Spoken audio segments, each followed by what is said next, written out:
తెలంగాణ పురపోరులో నామినేషన్ల ఉపసంహరణకు గడువు కాసేపట్లో ముగినుంది. మధ్యాహ్నం 3 గంటలకు నామినేషన్లు విత్డ్రా గడువు ముగుస్తుంది. నామినేషన్లు విత్డ్రా చేసుకునేందుకు పలు ప్రాంతాల్లో బుజ్జగింపులు జరుగుతున్నాయి. మొత్తం 19,608 మంది అభ్యర్థులు నామినేషన్లు వేశారు. ఇవాళ సాయంత్రం బరిలో నిలిచే అభ్యర్థుల తుది జాబితాను రిలీజ్ చేయనున్నారు.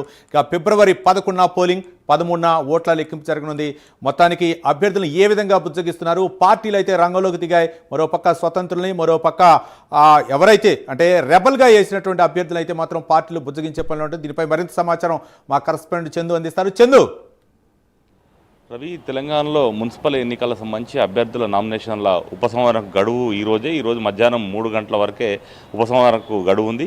ఈ నేపథ్యంలో ఇప్పటికే పార్టీల వారీగా రెబల్స్ను బుజ్జగించే పనిలో పడ్డారు. మొత్తం 116 మున్సిపాలిటీలు, 7 కార్పొరేషన్లో ఎన్నికలు కూడా ఫిబ్రవరి 11వ తారీఖున జరగబోతున్నాయి. మొత్తం 2,996 వార్డులకు ఎన్నికలు జరగనున్నాయి. ముఖ్యంగా 29,694 నామినేషన్ సెట్లు కూడా దాఖలు చేశారు. అందులో 705 మంది అభ్యర్థుల నామినేషన్ల అధికారులు తిరస్కరించారు. మొత్తం 19,608 నామినేషన్లు అర్హత సాధించాయని కూడా అధికారులు తెలిపారు. ముఖ్యంగా ఈరోజు అయితే నామినేషన్ల గడువు అయితే 3 గంటలకు నామినేషన్ ఉపసంహరణ గడువు 3 గంటలకైతే ముగుస్తుంది. ముఖ్యంగా చూసినట్టయితే అనంతరం పోటీలో ఉండే ఫైనల్ లిస్టును కూడా అధికారులు కూడా ప్రకటిస్తారు. ముఖ్యంగా దీంతోపాటు బరిలో ఉండే ఇండిపెండెంట్ అభ్యర్థులకు కూడా గుర్తులు కూడా కేటాయిస్తారు.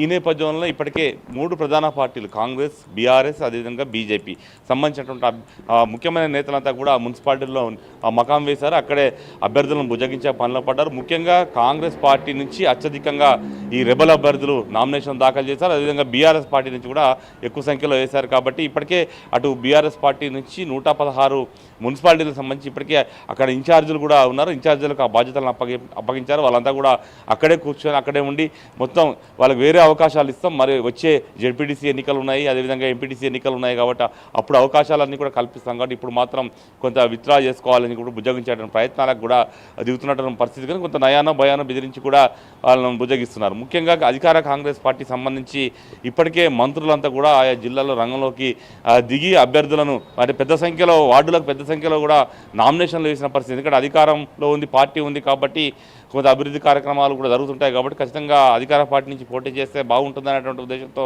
పెద్ద సంఖ్యలో కూడా వార్డులకు నామినేషన్లు వేశారు. ఈ క్రమంలోనే మంత్రులు, అదేవిధంగా స్థానికంగా ఉన్న ఎమ్మెల్యేలంతా కూడా రంగంలో దిగి అభ్యర్థులను బుజ్జగించేటువంటి పరిస్థితి కనిపిస్తూ ఉంది. మొత్తంగా చూసినట్టు ఫిబ్రవరి 11వ తారీఖున ఎన్నిక జరగబోతుంది. 13వ తారీఖు కౌంటింగ్ ఉంటుంది. ఆ తర్వాత ఫిబ్రవరి 16న ఈ మేయరు, అదేవిధంగా deputy mayor, municipal chairman, vice chairman ఎన్నిక కూడా ఉంటుంది. కాబట్టి అభ్యర్థులను అంటే ఎవరు ఎక్కువ రెబల్స్ లేకుండా చూసుకోవాలని అన్ని పార్టీలు భావిస్తుంది. ఎందుకంటే రెబల్స్ కనుక ఉంటే ఆ పార్టీలకు నష్టం చేకూరుతుంది. కాబట్టి సాధ్యమైనంత వరకు 3 గంటల వరకు ఆ రెబల్స్ను తప్పించేటువంటి పనిలోనే పార్టీలన్నీ కూడా నిమగ్నమై ఉన్నాయి. రవి, రైట్ చందు. అంటే మరో పక్క 3 ప్రధాన పార్టీలు, ఒక పక్క కాంగ్రెస్, అలాగే బీజేపీ, మరో పక్క బీఆర్ఎస్, 3 పార్టీలు కూడా ప్రధానంగా అంటే ఓటు శాతాన్ని పెంచుకోవడం, ముఖ్యంగా ఎక్కువ మంది అభ్యర్థులను గెలిపించుకోవడం కోసమే, అంటే ప్రభుత్వంపై వ్యతిరేకత ఉందని చెప్పడం కోసం అయితే మాత్రం ప్రతిపక్షాలు ప్రయత్నించే అవకాశాలు ఉన్నాయి అనుకోవచ్చా ఈ ఎన్నికల ద్వారా చందు?